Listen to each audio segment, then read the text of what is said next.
queria pensar com os irmãos acerca de uma passagem, de uma parábola, a parábola do juiz Inico, que todos conhecem, está lá no Evangelho de Lucas, capítulo 18, a partir do versículo 1 até o versículo 8. Quero convidar os amados que se coloquem em pé, abram as suas Bíblias no Evangelho de Lucas 18, versículo 1 até o versículo 8, para que possamos meditar na palavra do Senhor. Todos acharam? Amém ou misericórdia? Eu quero aproveitar, enquanto os irmãos abrem as suas Bíblias, convidar os amados que estão em casa, para que venham para a igreja, para que venham louvar e adorar ao Senhor juntamente conosco. Irmãos, nós temos lugares aqui disponíveis no templo, para que você, mesmo mantendo o distanciamento, você fique à vontade, fique despreocupado, porque o nosso intuito é adorar esse Deus Todo-Poderoso, Criador dos céus e da terra.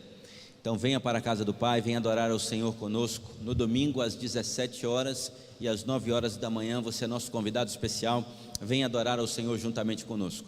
Aproveito também para pedir aos amados que divulguem essa mensagem, que compartilhem, para que possamos então ter mais e mais pessoas inscritas aí no nosso canal no YouTube, para que possamos fazer as nossas transmissões online diretamente pelo YouTube. Então compartilhe, se inscreva em nosso canal.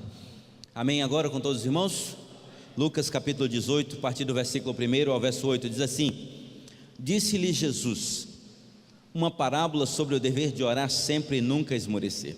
Havia em certa cidade um juiz que não temia a Deus, nem respeitava homem algum. Havia também naquela mesma cidade uma viúva que vinha ter com ele dizendo: julga a minha causa contra o meu adversário. Ele por algum tempo não a quis atender, mas depois disse consigo: bem que eu não temo a Deus, nem respeito a homem algum. Todavia, como esta viúva me importuna, julgarei a sua causa, para não suceder que por mim venha a molestar-me. Então disse o Senhor: considerai no que diz este juiz iníquo. Não fará Deus justiça aos seus escolhidos, que a Ele clamam dia e noite, embora pareça demorado em defendê-los? Digo-vos que depressa lhes fará justiça. Contudo, quando vier o Filho do Homem, achará porventura fé na terra? Amém? Podeis assentar, amados. O dever de orar e nunca esmorecer. Nós, como crentes, como filhos de Deus, nós temos que obedecer a ordem do Senhor, aonde Ele escreve na sua palavra, o apóstolo Paulo, em 1 Tessalonicenses, capítulo 5, versículo 17: orai sem cessar. É uma ordem específica. Nós, como povo de Deus, nós precisamos orar sem cessar. Mas a Bíblia fala e faz questão de dizer que havia uma viúva, e essa viúva não tinha ninguém por ela, ela não tinha dinheiro, ela não era uma pessoa de posses na sua cidade, ela não fala aqui o texto que ela tinha uma parentela, alguém que pudesse defender a sua casa, mas não havia ninguém por essa viúva. Assim havia essa viúva, e havia também um juiz injusto ou iníquo, um juiz que não temia a homem nem temia a Deus, mas por ser importunado constantemente por essa viúva, ele acabou por julgar a sua causa. O que nós aprendemos então com essa história? O que nós aprendemos acerca daquilo que o Senhor tem na sua palavra para cada um de nós? O certo, irmãos, é que nós precisamos entender que existem pessoas que esmorecem na caminhada, existem pessoas que vão cansando na caminhada, e nós podemos perceber porque isso é bíblico, irmãos. Nós podemos perceber então que há uma luta constante entre a carne e o espírito, há uma luta constante, e muitas vezes nessa luta contra a carne e o espírito, muitas vezes a carne prevalece em nossas vidas, a carne acaba por vencer essa luta, a carne acaba então por vencer essa batalha. Mas como assim? Irmãos, por certo, todos nós fazemos coisas que não queríamos fazer. Todos nós acabamos por em um dado momento comendo coisas que não gostaríamos de comer, lendo livros que não gostaríamos de ler, andando com pessoas que não gostaríamos de andar, Nós acabamos por assistindo filmes ou novelas, coisas que não tem nada a nos acrescentar, coisas que nós não deveríamos fazer, mas acabamos por fazer, e às vezes nós não percebemos então, porque nós vamos enfraquecendo, porque vamos esmurecendo. O certo é que nós vamos enfraquecendo e esmurecendo, porque passamos a alimentar mais a carne do que o espírito, passamos a viver mais das coisas do mundo do que das coisas de Deus, passamos a buscar mais uma resposta aonde não existe resposta, e esquecemos que a nossa resposta vem dos céus e não da terra, vem do Senhor nosso Deus e não dos homens. E por certo existem pessoas que vão se enfraquecendo todos os dias, e vão esmurecendo todos os dias, deixam de acreditar nas promessas de Deus, e passam agora a acreditar nas promessas e na mensagem do homem torto, na mensagem de um homem então que não está preocupado com a vida eterna, na mensagem do homem então que quer ver a nossa carne então sobressaindo em relação ao nosso espírito. E por isso então as pessoas começam a esmorecer, por isso então as pessoas começam a desanimar. Pessoas então passam a ficar horas e mais horas diante da televisão assistindo notícia ruim, passam horas e mais horas lendo um livro que não nos acrescenta nada, vendo uma novela que não nos acrescenta nada, e aí as pessoas começam a definhar espiritualmente. E aí então, portanto, alimentar a carne, começam a ceder lugar à tentação, começam então a cair em ciladas do diabo, começam então a pecar contra Deus. E o que acontece quando as pessoas pecam contra Deus? Elas já se acham imundas, impuras, e aí falam: por que eu vou na igreja? O que eu vou caçar na igreja? Porque eu tenho errado contra Deus, eu tenho um pecado contra Deus, Deus não vai aceitar a minha adoração, Deus não vai aceitar o meu louvor. E aí as pessoas começam a se distanciar da igreja. Mas eu quero dizer para você que nesse momento que você está vivendo, a igreja é local sim para o pecador, a igreja é local para aqueles que estão perecendo, para aqueles que necessitam do Senhor, e é nesse momento que Deus te quer na igreja. Você precisa alimentar o seu espírito. Nós estamos em guerra todos os dias, ou nós alimentamos então o devorador, ou nós alimentamos então do cordeiro. Ou o lobo vai vencer essa batalha, ou o cordeiro vencerá essa batalha. E quando então nós podemos perceber que o lobo vai enfraquecendo? Quando eu deixo de alimentar o lobo, quando eu deixo de nutrir o lobo, quando eu deixo ele então ficar fraco. Às vezes ele pode estar no mesmo lugar que você, mas ele não vai te causar mal, porque ele está enfraquecido, ele está fraco, ele está debilitado, ele não vai ter força então para combater aquele que é do cordeiro, aquele que é filho de Deus, aquele que é lavado e remido pelo sangue do cordeiro. E aí você precisa estar na igreja para quê?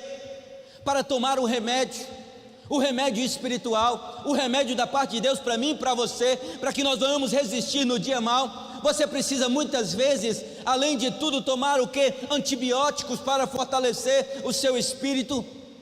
Você precisa se alimentar da verdadeira palavra de Deus, da lâmpada para os seus pés, da luz para o seu caminho, essa palavra de Deus que nos fortalece, essa palavra de Deus que é alimento para as nossas almas.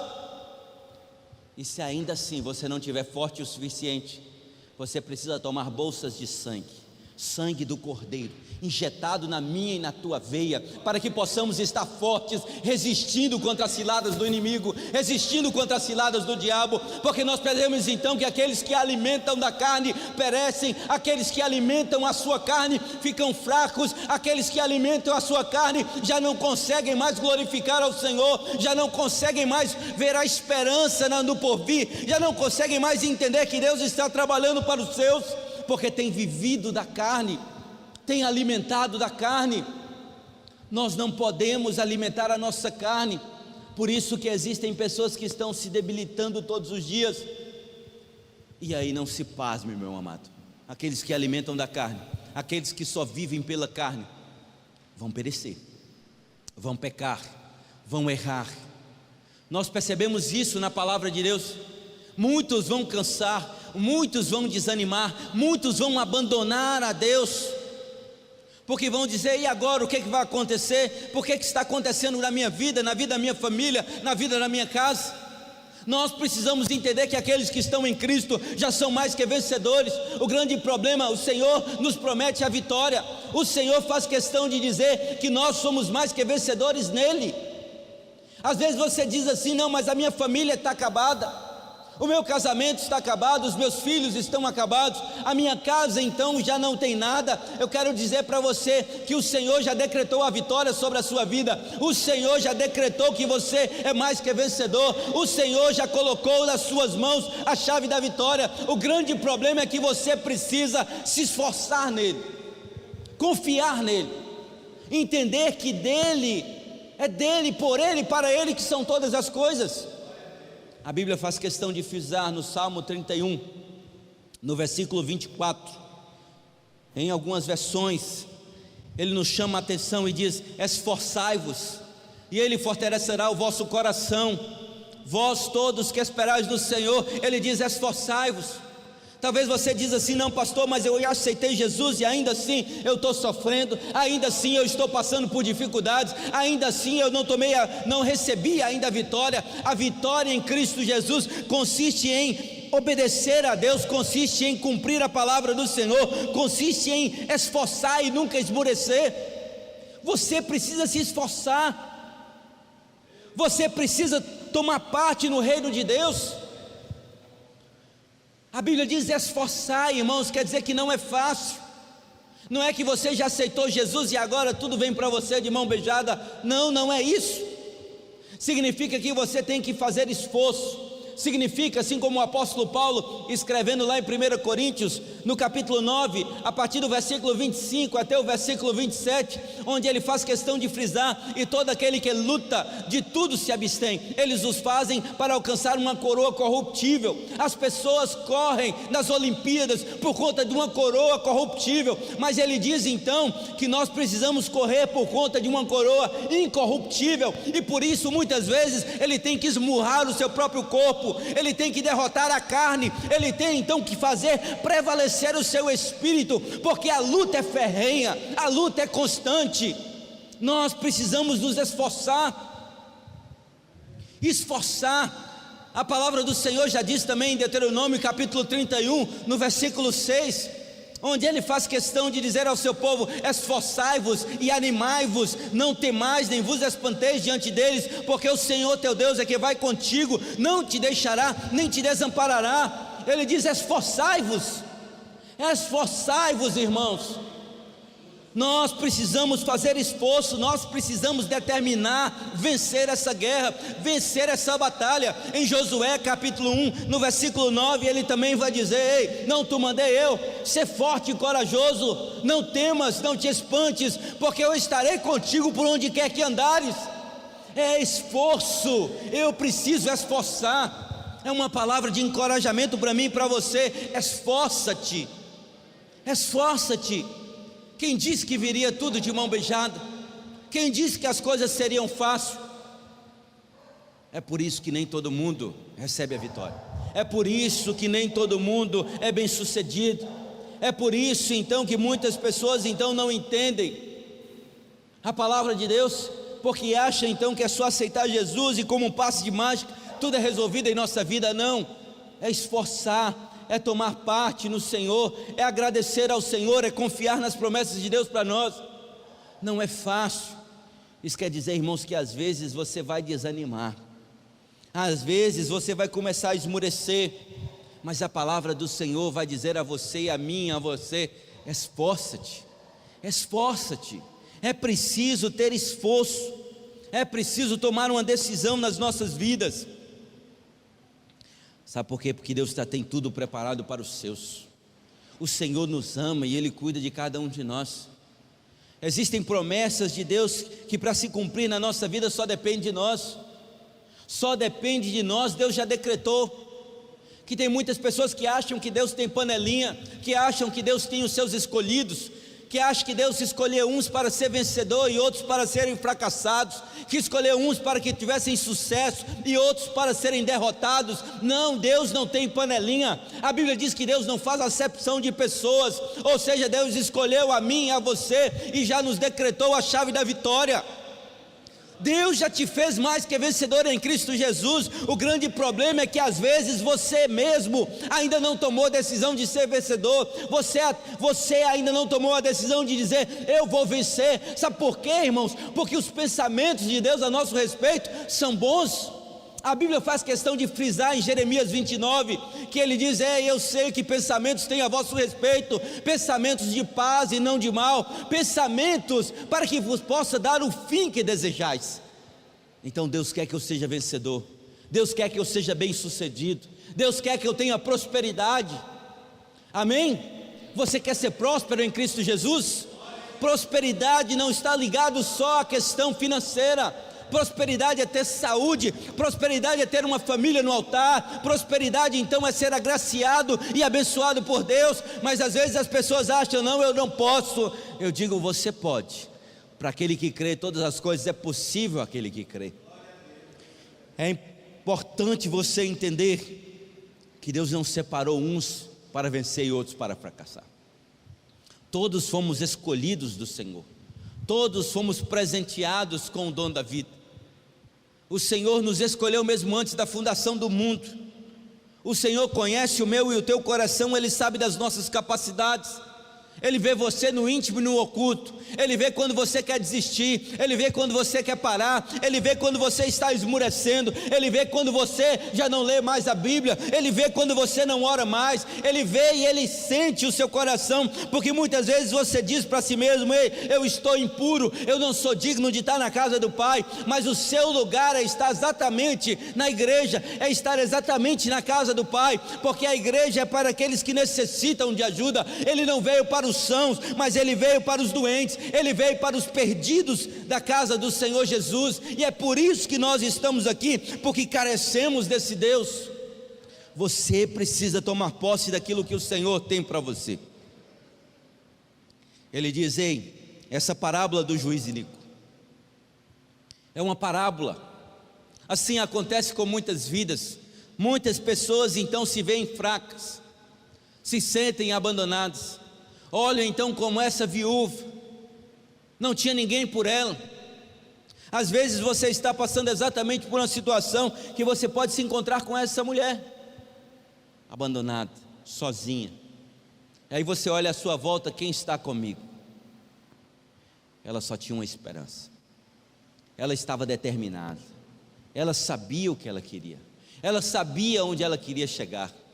Ela sabia então que ela tinha que todos os dias ir até a casa daquele juiz e incomodá-lo, insistentemente, pedir a ele para que julgasse a sua causa. Ela não estava pedindo aqui para que ela estava pedindo apenas para que ele fizesse justiça. Ela não estava chegando diante dele oferecendo suborno, até porque ela não tinha condição para isso, mas ela estava querendo apenas justiça.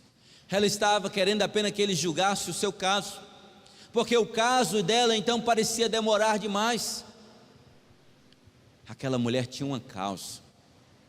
Deus sabe qual é a sua causa. E talvez você esteja como aquela mulher. Você tem colocado diante de Deus a sua causa. Qual é a sua causa, irmão? O que você tem colocado diante do Senhor? Como você tem colocado diante do Senhor?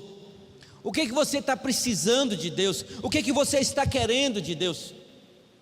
Já parou para pensar?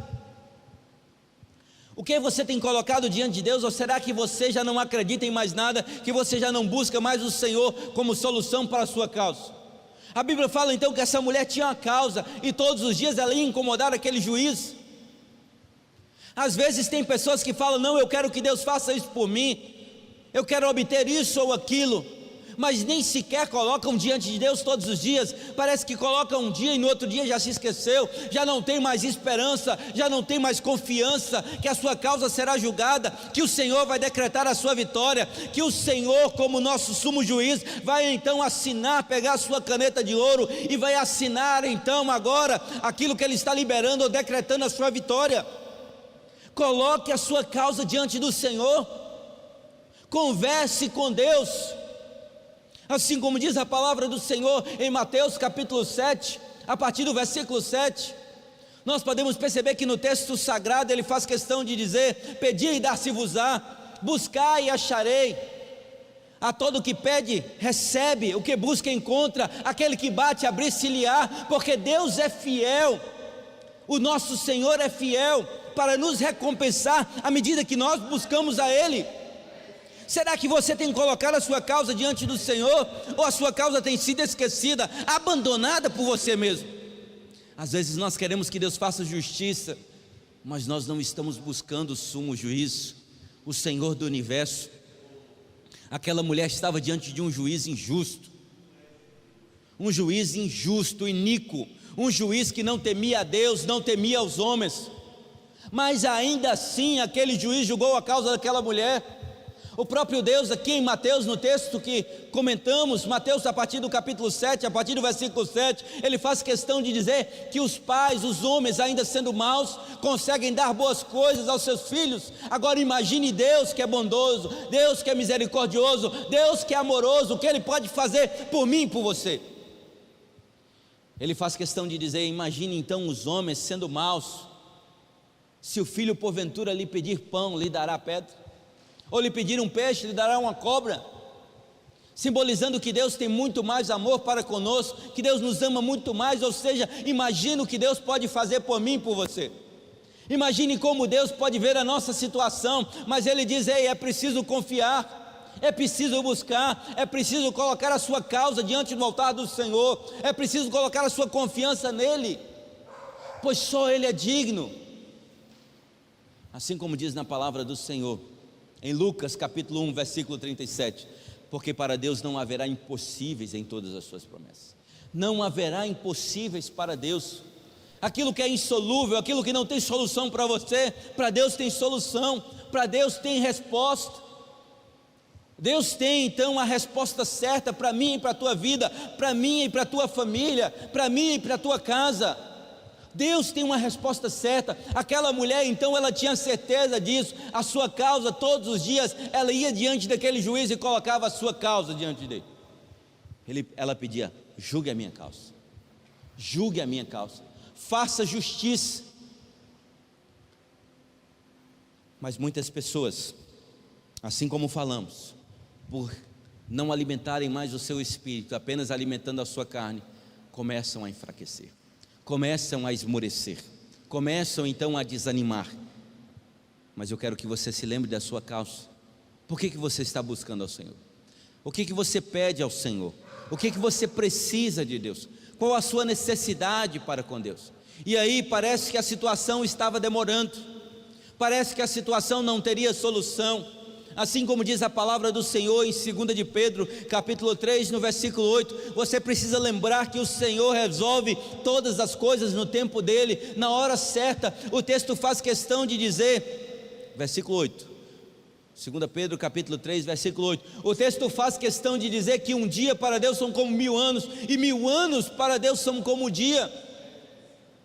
Nós precisamos entender que o Senhor sabe o tempo certo, o Senhor sabe a hora certa. Talvez você está dizendo, Deus está demorando demais, Deus a resposta não vem, Deus o juiz não julga a minha causa, Senhor não tem solução para o meu problema, mas o Senhor há de responder na hora certa, no tempo certo, no tempo de Deus para mim e para a tua vida.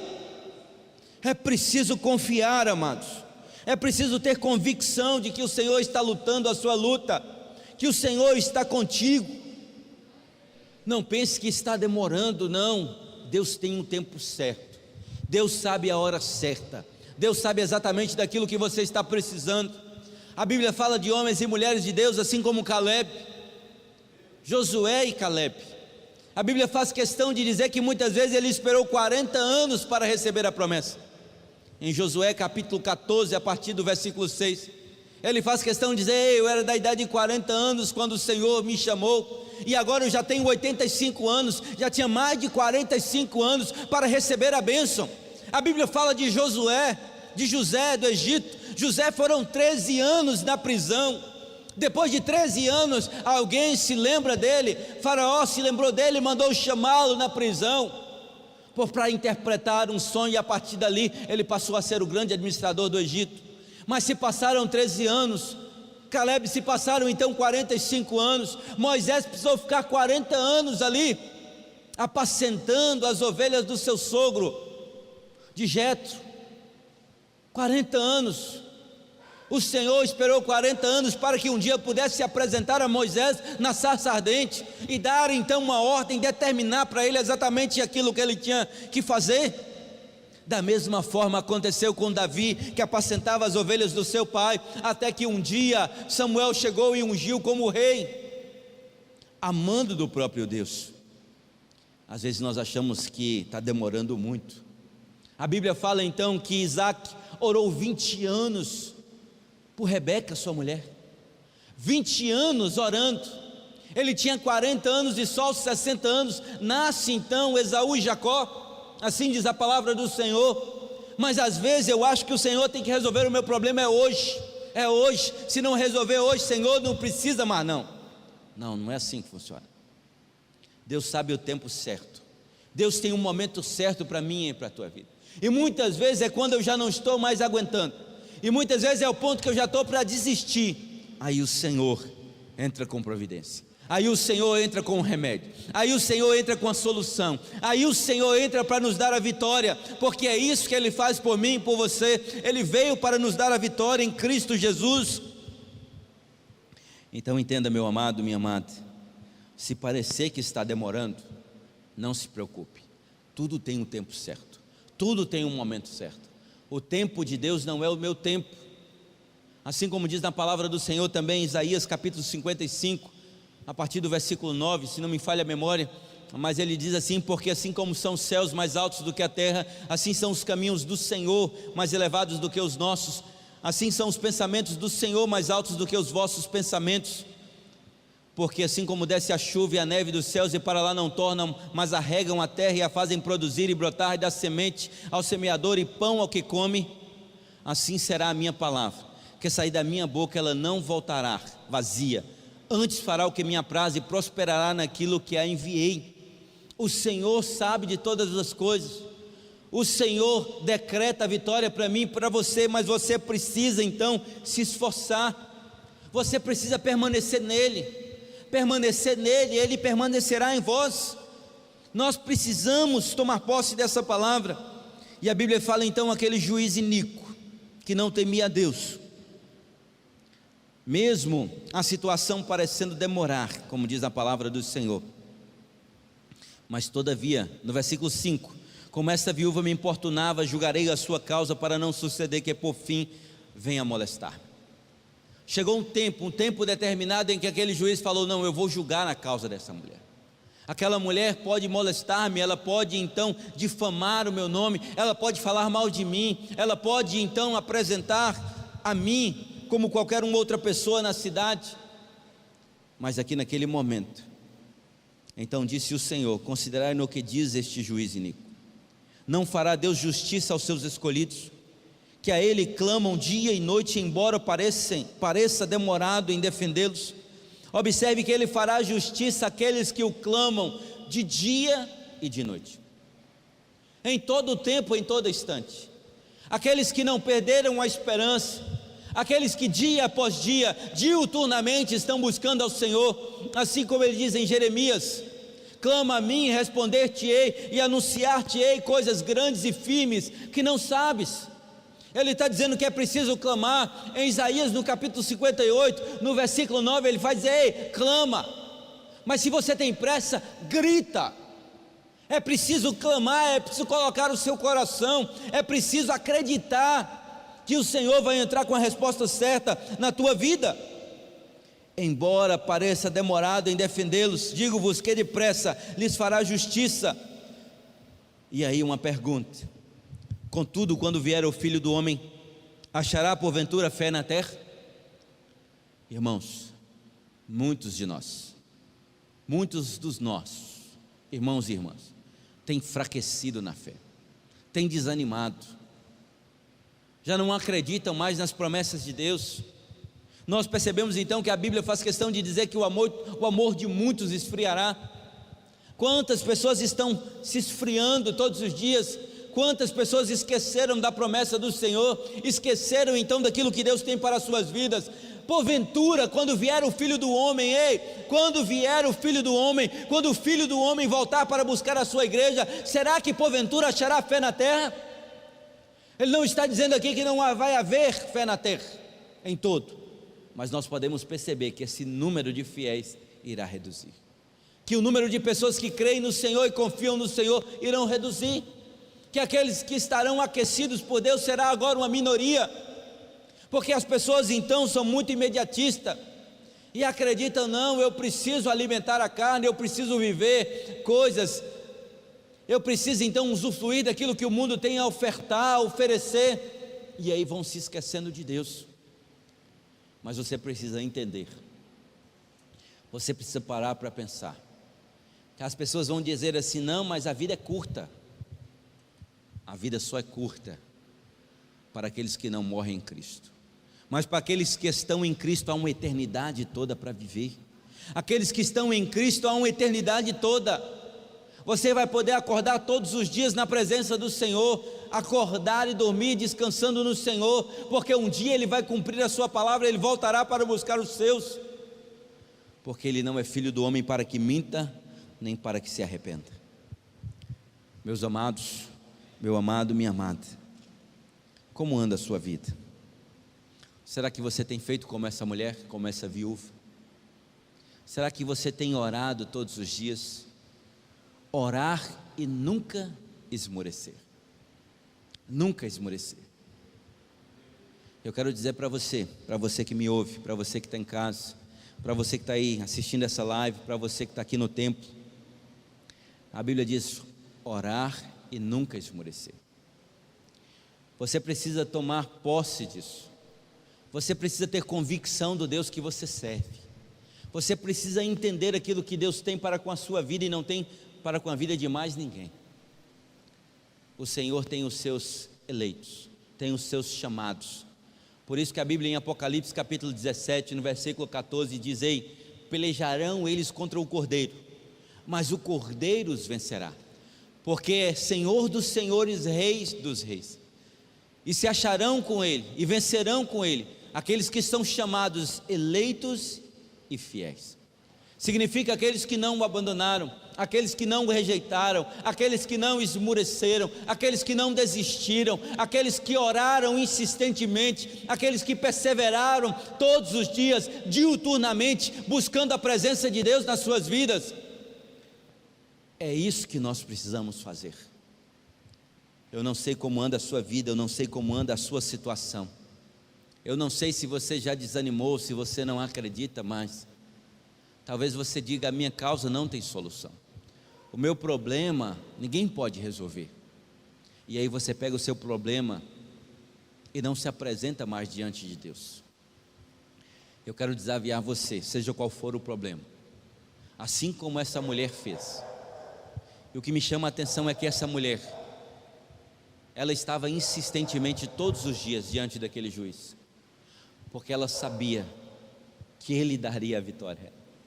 Ela tinha certeza no seu coração, ela não esmoreceu porque ela tinha convicção dentro de si, que Deus decretaria a sua vitória, que aquele juiz então, mesmo sendo injusto, não suportaria ser importunado por ela todos os dias, que um dia ele iria se cansar, mas ela já tinha determinado que ela não iria desistir, independente de quanto tempo demorasse. Assim somos eu e você. Você precisa determinar isso em seu coração, que você nunca vai desistir, que você nunca vai deixar de lutar, que você nunca vai deixar de acreditar, porque no tempo de Deus, mesmo que pareça demorar, assim como diz essa história, o Senhor vai decretar um ponto final. O Senhor vai decretar a vitória para você no tempo dele, na hora dele, no momento certo, você vai tomar posse dessa vitória. Amém? Glória seja dada ao Senhor por isso. Vamos colocar de pé, vamos orar. Então não desanime, não se canse, creia no Senhor Jesus e a vitória é certa em nome de Jesus. Quero aproveitar e convidar mais uma vez aos amados, não deixe de participar dos nossos cultos, quinta-feira às 17h45, no domingo às 9 da manhã e às 17 horas. Que o amor de Deus Pai Todo-Poderoso, Criador dos céus e da terra, e que a graça salvadora do nosso Cristo, aquele que venceu a morte por mim e por você. E as doces e eternas consolações do Espírito Santo de Deus seja com cada um dos filhos e filhas dele que estão aqui nessa noite, que estão assistindo aí essa live em suas casas. Que o Senhor possa os abençoar com toda sorte de bênçãos, no nome que é sobre todo nome, no nome invencível do nosso Senhor e Salvador Jesus Cristo. E todos digam amém. Deus abençoe a sua vida, em de paz, e que o Senhor vos acompanhe.